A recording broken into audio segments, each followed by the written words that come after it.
इतरत्र जे जल पडले त्याने पदगुणा स्वीकारले. रोगी कडू खारट झाले मूळचे गोड असू. இந்த ஓவியின் பொருளாவது, மற்ற இடங்களில் விழுந்த நீர் அந்தந்த மண்ணின் குணங்களை ஏற்றுக்கொண்டது. தோன்றும் போது இனிமையாக இருந்த நீர் மண்ணின் தன்மையால் அசுத்தமாகவும் கசப்பாகவும் உவர்ப்பாகவும் ஆயிற்று. அதாவது இந்த ஓவியில் ஸ்ரீ தாஸ்கனு மகாராஜ் அவர்கள் மகான்கள் எவ்வாறு தூய்மையாக இருக்கின்றார்கள் என்பதை நமக்கு விளக்குகின்றார்.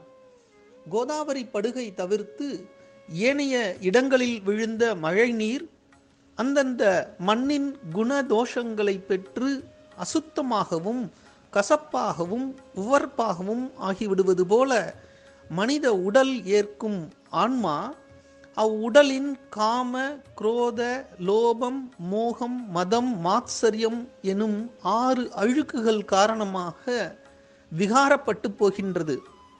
அவ்வாறு விகாரப்படாத ஆன்மாக்கள் மட்டுமே மகான்கள், அதாவது கோதாவரி எனப்படுகின்றனர் என்பது இங்கு கருத்தாகும்.